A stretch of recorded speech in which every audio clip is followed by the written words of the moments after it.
Instrução Litúrgica do Concílio Vaticano II, artigo 106, abre aspas. Por tradição apostólica, que tem a sua origem no próprio dia da ressurreição de Cristo, a Igreja celebra o mistério pascal a cada 8º dia, naquele que justamente se chama o dia do Senhor ou domingo.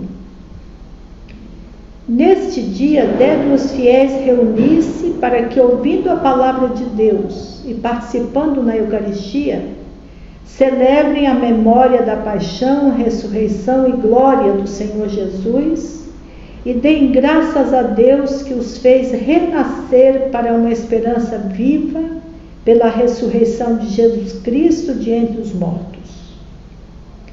Por isso, o domingo é o principal dia de festa que se deve propor e inculcar na piedade dos fiéis, de modo que seja também o dia da alegria e do descanso.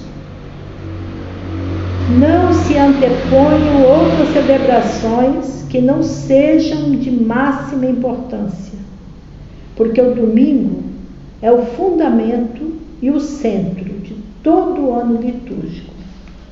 Fecha aspas.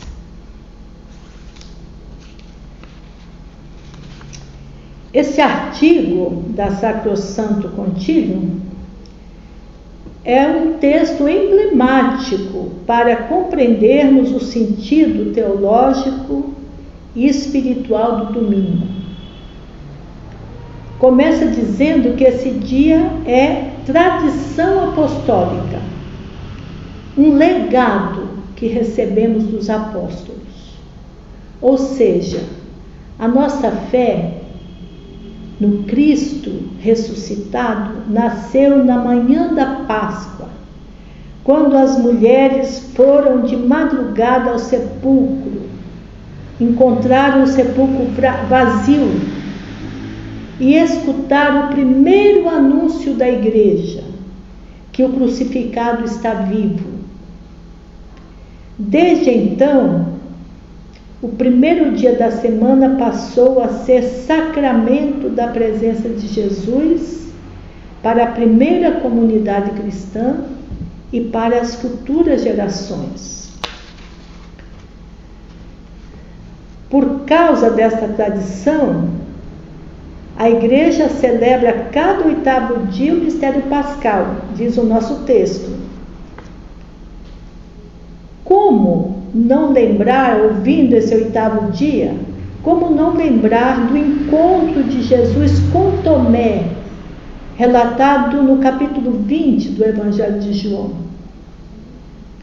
Era o primeiro dia da semana, a comunidade reunida, e o crucificado apareceu vivo no meio dela. Tomé não estava. 8 dias depois, a comunidade estava de novo reunida. E Tomé, desta vez, estava presente e pôde ver o Senhor. Esta expressão, 8 dias depois, indica que quando o Evangelho de João foi escrito, o domingo já era uma prática estável na comunidade. Além disso, 8º dia é um símbolo, pois a semana tem apenas 7 dias. E sobre esse sentido simbólico desse 8º dia, São Basílio, no 4º século, testemunha, abre aspas,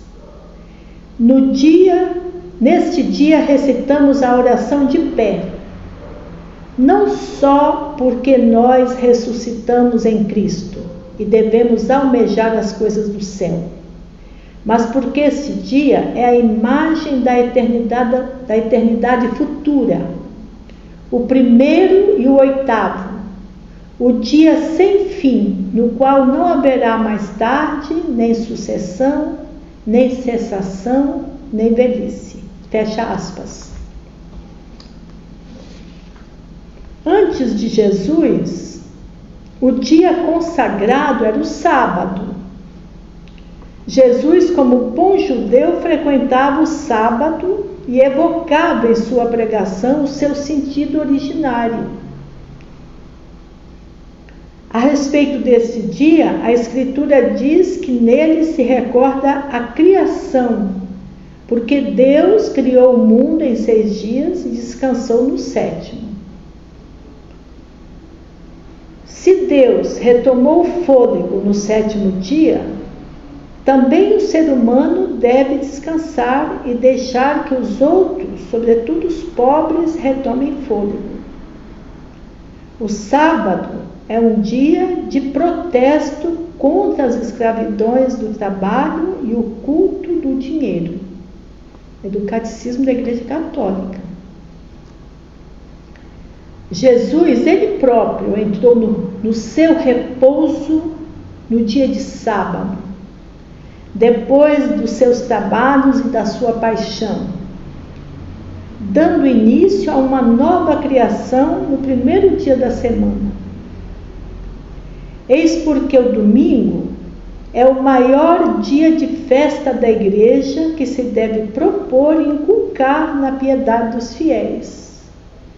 Não como um dia de obrigação, mas como dia da alegria e do descanso.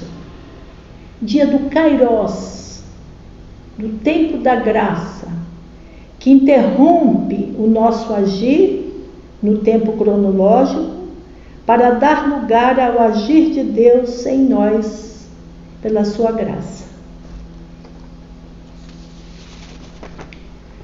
Em 1963, quando esse texto veio à luz, grande parte das comunidades, sobretudo as mais distantes dos centros urbanos, as comunidades rurais, ribeirinhas, comunidades do sertão, não tinha missa aos domingos. Contudo, graças ao senso da fé dos fiéis, a reunião dominical foi sustentada, utilizando-se da simples reza do terço ou de alguma forma da piedade popular ligada ao santo de devoção. Com isso, o domingo foi preservado.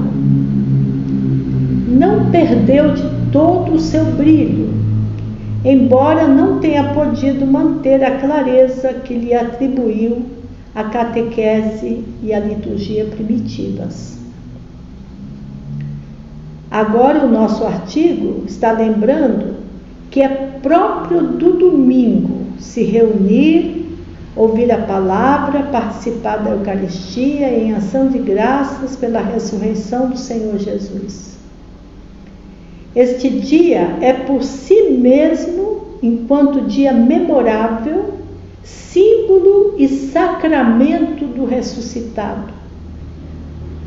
Por isso, fundamento e núcleo de todo o ano litúrgico. E o nosso artigo enfatiza que o domingo tem primazia sobre as demais celebrações da Igreja. De fato, o calendário litúrgico, com poucas exceções, foi reformado de modo a não coincidir as festas dos santos e santas com o domingo. O que o concílio desejou foi devolver ao povo o domingo como dia memorial da Páscoa semanal de Cristo e das comunidades. E aqui cabe lembrar a famosa frase de Pedro Casaldáliga: Páscoa de Cristo na Páscoa do povo, Páscoa do povo na Páscoa de Cristo. Talvez a gente devesse pensar como na prática, o que fazer na prática para obedecer a essa exortação que está presente nessa palavra do concílio, de que é importante propor e inculcar o dia do Senhor na devoção dos fiéis. Certamente a primeira catequese é o próprio domingo, bem celebrado. E aqui, como é importante que as equipes de liturgia se reúnam durante a semana para a leitura orante dos textos e assim se prepararem elas próprias, né, para participar da celebração e ajudar o povo a participar do mistério celebrado nesse dia. Além disso, em muitas dioceses está se retomando os círculos bíblicos.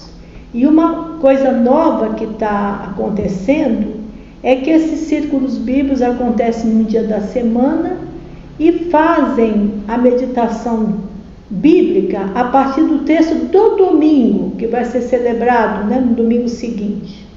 Então, uma coisa maravilhosa que pode ajudar a redescobrir a importância do domingo como dia de Páscoa do Senhor e nossa. E não podemos esquecer que o domingo é um tema de catequese da iniciação cristã, a vida cristã. É importantíssimo que na catequese se instrua, né, jovens, crianças, adolescentes sobre o sentido do domingo e sobre a participação, né, na celebração desse dia do Senhor.